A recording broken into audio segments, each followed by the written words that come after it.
Chapter 3 of The Hound of the Baskervilles. Recorded by Laurie Ann Walden. The Hound of the Baskervilles by Sir Arthur Conan Doyle. Chapter 3 The Problem. I confess that at these words a shudder passed through me. There was a thrill in the doctor's voice which showed that he was himself deeply moved by that which he told us. Holmes leaned forward in his excitement, and his eyes had the hard, dry glitter which shot from them when he was keenly interested. "You saw this?" "As clearly as I see you." "And you said nothing?" "What was the use?" "How was it that no one else saw it?" "The marks were some 20 yards from the body, and no one gave them a thought. I don't suppose I should have done so had I not known this legend." "There are many sheep-dogs on the moor?" "No doubt, but this was no sheep-dog." "You say it was large?" "Enormous." "But it had not approached the body?" "No." "What sort of night was it?" "Damp and raw." "But not actually raining?" "No." "What is the alley like?" "There are 2 lines of old yew hedge, 12 feet high and impenetrable. The walk in the centre is about 8 feet across." "Is there anything between the hedges and the walk?" "Yes, there is a strip of grass about 6 feet broad on either side." "I understand that the yew hedge is penetrated at one point by a gate." "Yes, the wicket gate which leads on to the moor." "Is there any other opening?" "None." "So that to reach the yew alley one either has to come down it from the house or else to enter it by the moor gate?" "There is an exit through a summer house at the far end." "Had Sir Charles reached this?" "No, he lay about 50 yards from it." "Now tell me, Dr. Mortimer, and this is important, the marks which you saw were on the path and not on the grass?" "No marks could show on the grass." "Were they on the same side of the path as the moor gate?" "Yes, they were on the edge of the path on the same side as the moor gate." "You interest me exceedingly. Another point. Was the wicket gate closed?" "Closed and padlocked." "How high was it?" "About 4 feet high." "Then anyone could have got over it?" "Yes." "And what marks did you see by the wicket gate?" "None in particular." "Good heaven! Did no one examine?" "Yes, I examined myself." "And found nothing?" "It was all very confused. Sir Charles had evidently stood there for 5 or 10 minutes." "How do you know that?" "Because the ash had twice dropped from his cigar." "Excellent! This is a colleague, Watson, after our own heart. But the marks?" "He had left his own marks all over that small patch of gravel. I could discern no others." Sherlock Holmes struck his hand against his knee with an impatient gesture. "If I had only been there!" he cried. "It is evidently a case of extraordinary interest and one which presented immense opportunities to the scientific expert. That gravel page upon which I might have read so much has been long ere this smudged by the rain and defaced by the clogs of curious peasants. Oh, Dr. Mortimer, Dr. Mortimer, to think that you should not have called me in! You have indeed much to answer for." "I could not call you in, Mr. Holmes, without disclosing these facts to the world, and I have already given my reasons for not wishing to do so. Besides, why do you hesitate?" "There is a realm in which the most acute and most experienced of detectives is helpless." "You mean that the thing is supernatural?" "I did not positively say so." "No, but you evidently think it." "Since the tragedy, Mr. Holmes, there have come to my ears several incidents which are hard to reconcile with the settled order of nature." "For example?" "I find that before the terrible event occurred several people had seen a creature upon the moor which corresponds with this Baskerville demon, and which could not possibly be any animal known to science. They all agreed that it was a huge creature, luminous, ghastly, and spectral. I have cross-examined these men, one of them a hard-headed countryman, one a farrier, and one a moorland farmer, who all tell the same story of this dreadful apparition, exactly corresponding to the hell-hound of the legend. I assure you that there is a reign of terror in the district, and that it is a hardy man who will cross the moor at night." "And you, a trained man of science, believe it to be supernatural?" "I do not know what to believe." Holmes shrugged his shoulders. "I have hitherto confined my investigations to this world," said he. "In a modest way I have combated evil, but to take on the father of evil himself would, perhaps, be too ambitious a task. Yet you must admit that the footmark is material." "The original Hound was material enough to tug a man's throat out, and yet he was diabolical as well." "I see that you have quite gone over to the supernaturalists. But now, Dr. Mortimer, tell me this. If you hold these views, why have you come to consult me at all? You tell me in the same breath that it is useless to investigate Sir Charles's death, and that you desire me to do it." "I did not say that I desired you to do it." "Then how can I assist you?" "By advising me as to what I should do with Sir Henry Baskerville, who arrives at Waterloo Station," Dr. Mortimer looked at his watch, "in exactly 1 hour and a quarter." "He being the heir?" "Yes. On the death of Sir Charles we inquired for this young gentleman and found that he had been farming in Canada. From the accounts which have reached us he is an excellent fellow in every way. I speak now not as a medical man, but as a trustee and executor of Sir Charles's will." "There is no other claimant, I presume?" "None. The only other kinsman whom we have been able to trace was Roger Baskerville, the youngest of 3 brothers, of whom poor Sir Charles was the elder. The second brother, who died young, is the father of this lad, Henry. The third, Roger, was the black sheep of the family.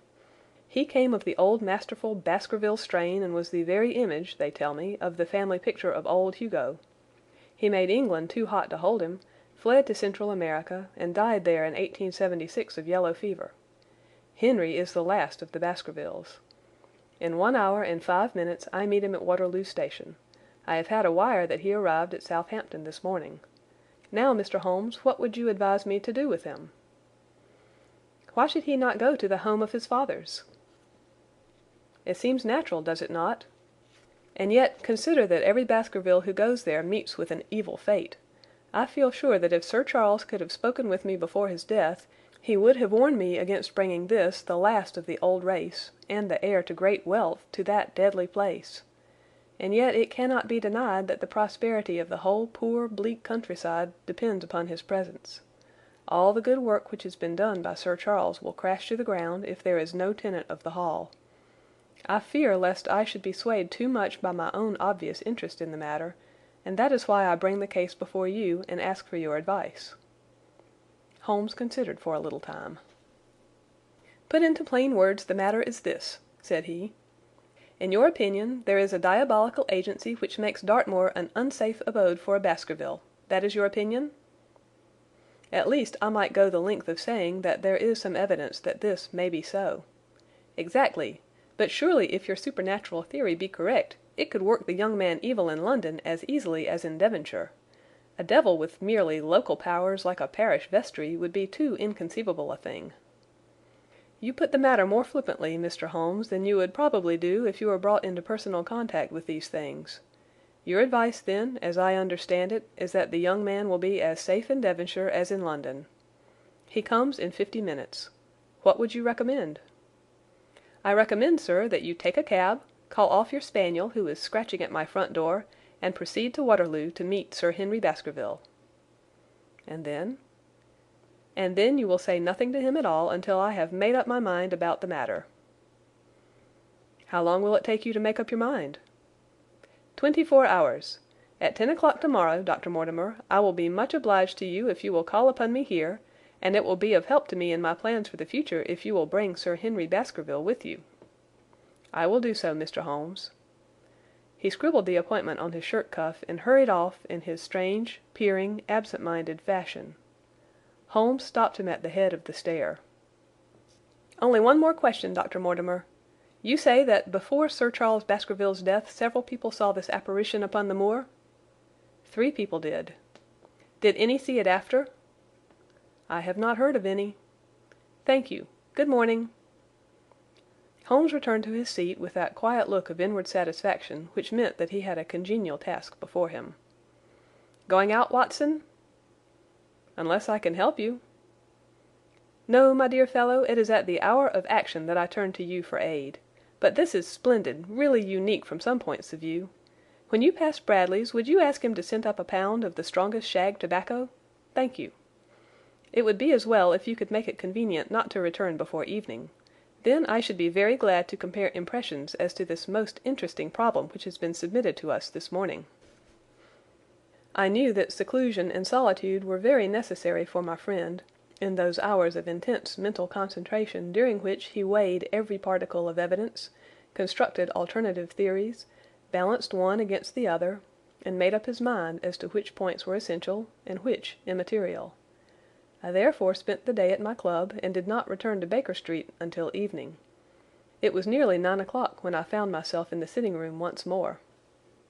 My first impression as I opened the door was that a fire had broken out, for the room was so filled with smoke that the light of the lamp upon the table was blurred by it. As I entered, however, my fears were set at rest, for it was the acrid fumes of strong, coarse tobacco which took me by the throat and set me coughing. Through the haze I had a vague vision of Holmes in his dressing-gown, coiled up in an armchair with his black clay pipe between his lips. Several rolls of paper lay around him. "Caught cold, Watson?" said he. "No, it's this poisonous atmosphere." "I suppose it is pretty thick now that you mention it." "Thick! It's intolerable." "Open the window, then. You have been at your club all day, I perceive." "My dear Holmes!" "Am I right?" "Certainly, but how—" He laughed at my bewildered expression. "There is a delightful freshness about you, Watson, which makes it a pleasure to exercise any small powers which I possess at your expense. A gentleman goes forth on a showery and miry day. He returns immaculate in the evening, with the gloss still on his hat and his boots.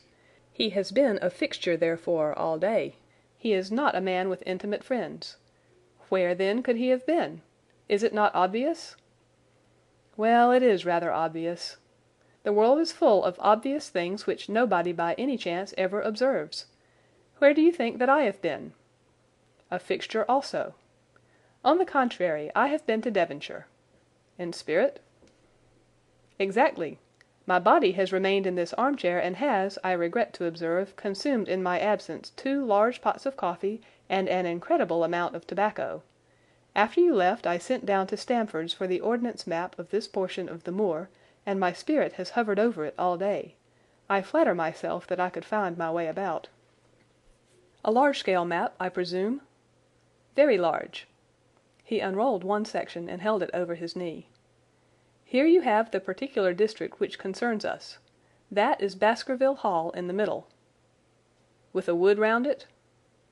"Exactly. I fancy the yew alley, though not marked under that name, must stretch along this line, with the moor, as you perceive, upon the right of it.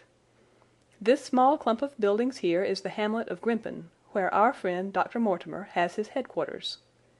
Within a radius of 5 miles there are, as you see, only a very few scattered dwellings. Here is Lafter Hall, which was mentioned in the narrative. There is a house indicated here which may be the residence of the naturalist. Stapleton, if I remember right, was his name. Here are 2 moorland farmhouses, High Tor and Foulmire. Then 14 miles away the great convict prison of Princetown. Between and around these scattered points extends the desolate, lifeless moor. This, then, is the stage upon which tragedy has been played, and upon which we may help to play it again." "It must be a wild place." "Yes, the setting is a worthy one. If the devil did desire to have a hand in the affairs of men—" "Then you are yourself inclining to the supernatural explanation." "The devil's agents may be of flesh and blood, may they not? There are 2 questions waiting for us at the outset. The one is whether any crime has been committed at all. The second is, what is the crime and how was it committed? Of course, if Dr. Mortimer's surmise should be correct and we are dealing with forces outside the ordinary laws of nature, there is an end of our investigation. But we are bound to exhaust all other hypotheses before falling back upon this one. I think we'll shut that window again if you don't mind. It is a singular thing, but I find that a concentrated atmosphere helps a concentration of thought. I have not pushed it to the length of getting into a box to think, but that is the logical outcome of my convictions. Have you turned the case over in your mind?" "Yes, I have thought a good deal of it in the course of the day." "What do you make of it?" "It is very bewildering." "It has certainly a character of its own." There are points of distinction about it. That change in the footprints, for example. What do you make of that?" "Mortimer said that the man had walked on tiptoe down that portion of the alley." "He only repeated what some fool had said at the inquest. Why should a man walk on tiptoe down the alley?" "What then?" "He was running, Watson, running desperately, running for his life, running until he burst his heart and fell dead upon his face." "Running from what?" "There lies our problem. There are indications that the man was crazed with fear before ever he began to run." "How can you say that?" "I am presuming that the cause of his fears came to him across the moor. If that were so, and it seems most probable, only a man who had lost his wits would have run from the house instead of towards it. If the gipsy's evidence may be taken as true, he ran with cries for help in the direction where help was least likely to be. Then again, whom was he waiting for that night? And why was he waiting for him in the yew alley rather than in his own house?" "You think that he was waiting for someone?" "The man was elderly and infirm. We can understand his taking an evening stroll, but the ground was damp and the night inclement. Is it natural that he should stand for 5 or 10 minutes, as Dr. Mortimer, with more practical sense than I should have given him credit for, deduced from the cigar ash?" "But he went out every evening." "I think it unlikely that he waited at the moor gate every evening. On the contrary, the evidence is that he avoided the moor. That night he waited there.